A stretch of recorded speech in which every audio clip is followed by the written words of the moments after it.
कंवारी ननद। अंजलि की उम्र लगभग 30 साल हो चुकी थी। वो एक स्कूल में टीचर की जॉब करती थी। अंजलि के घर में उसकी माँ के अलावा उसका छोटा भाई और भाभी भी रहा करते थे। 30 साल की उम्र होने के बाद भी अंजलि की अब तक शादी नहीं हुई थी। इस बात को लेकर अंजलि की माँ रुक्मिणी देवी काफी परेशान रहा करती थी। माँ, मैं स्कूल जा रही हूँ, जरा मेरा टिफिन तो दे दीजिए। अब क्या पूरी जिंदगी मैं तुझे टिफिन बनाकर देती रहूंगी? अरे कुछ सोचा भी अपने बारे में या बस ऐसे ही? क्या माँ, सुबह सुबह फिर वही बातें लेकर बैठ गई। माँ गलत क्या कह रही है अंजलि दीदी? इतनी उम्र हो चुकी है आपकी, माँ कब तक आपकी सेवा करती रहेंगी? भाभी, मैंने माँ को कब कहा कि मेरी सेवा करो? वैसे भी अपना टिफिन मैं खुद तैयार कर लेती हूँ, बस टेबल से उठाकर देने को ही तो कहा था। वैसे अंजलि दीदी, देखा जाए तो टिफिन उठाकर देने की उम्र तो आपकी है। आपका अपना घर परिवार बच्चे होते तो ये जिम्मेदारी आज आप पूरी कर रही होती।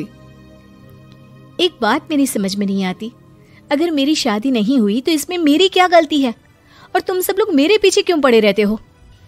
अरे कुछ कहना क्या पीछे पड़े रहना होता है?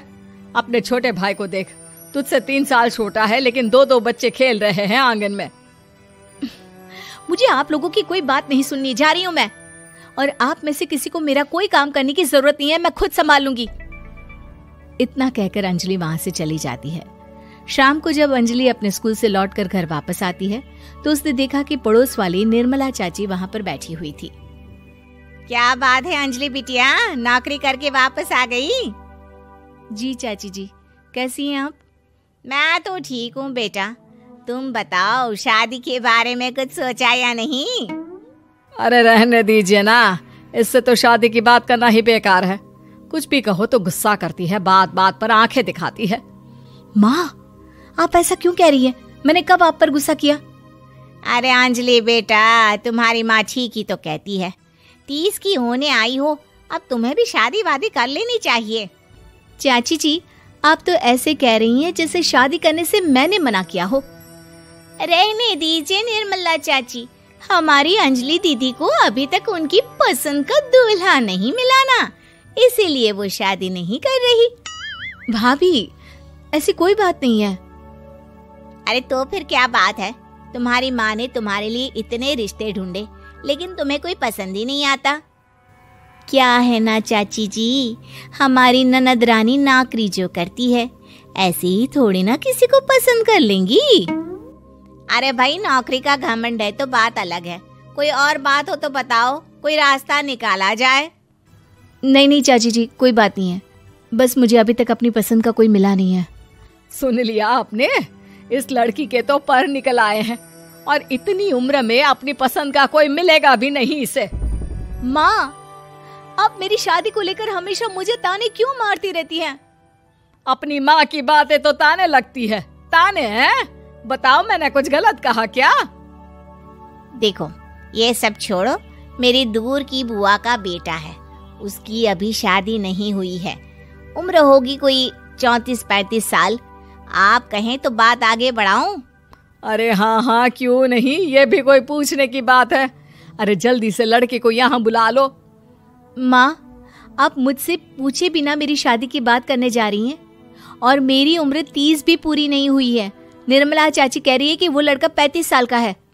अंजलि दीदी, आपको क्या लगता है इस उम्र में कोई फिल्म का हीरो आएगा आपके लिए?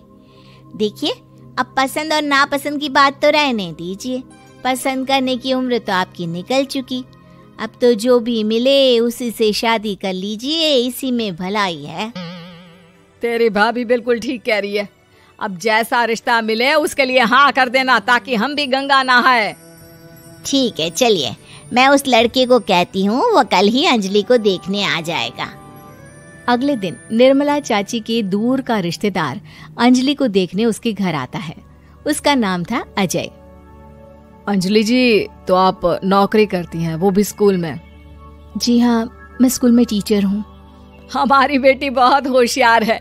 अरे पढ़ने लिखने में इतनी होशियार है, इसीलिए तो इसकी नौकरी लगी है स्कूल में। हाँ ठीक है आंटी जी, जरा मुझे भी तो बात करने दीजिए आपकी बेटी से। जी पूछिए ना, क्या पूछना चाहते हैं? अंजलि मैडम, ये तो बताइए कि आपने अभी तक शादी क्यों नहीं की? बस ऐसे ही, कहीं कोई रिश्ता पसंद नहीं आया इसलिए। लेकिन क्या मैं आपसे पूछ सकती हूँ कि आपने शादी क्यों नहीं की? अंजलि, क्या कर रही हो तुम? लड़कियों को इस तरह की बातें नहीं शोभा देती। रहने दीजिए आंटी जी, आपकी बेटी काफी पढ़ी लिखी है, मैं उनके सवाल का जवाब दे ही देता हूँ। वो क्या है ना, मुझे भी अभी तक अपनी पसंद की कोई लड़की नहीं मिली। अच्छा, कोई बात नहीं। वैसे आपकी तनख्वाह कितनी है? कितना कमा लेती है महीने का? जी यही कोई 25,000 महीने।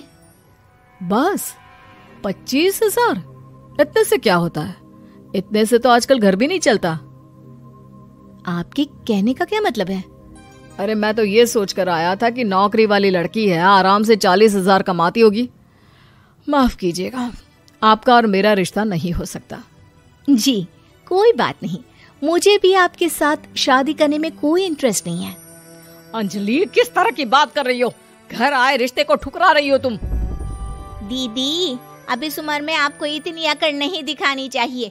अच्छा खासा रिश्ता हाथ से निकल गया, कहीं ऐसा ना हो कि जिंदगी भर कुंवारी ही रह जाओ आप। कुछ दिन और ऐसे ही निकल जाते हैं और अंजलि की शादी कभी नहीं होती। अंजलि के परिवार वाले बिंदास उसे ताने मारते रहते हैं, लेकिन अंजलि एक बड़ी नौकरी की तैयारी करती है और उसमें सिलेक्ट होने के बाद अंजलि को एक बहुत बड़ी नौकरी मिल जाती है।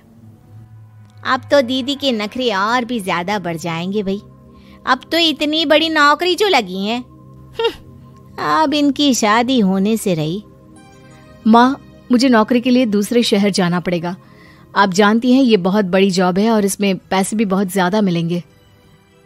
अच्छा, कितने पैसे मिलेंगे बेटा? माँ, मुझे हर महीने 90,000 सैलरी मिलेगी। क्या?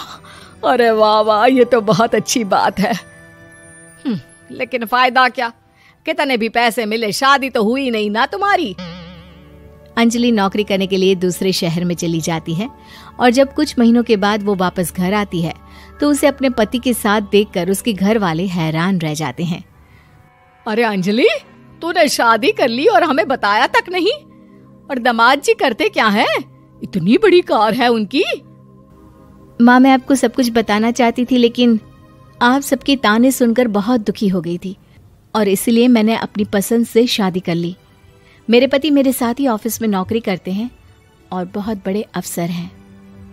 और एक बात बताऊं माँ,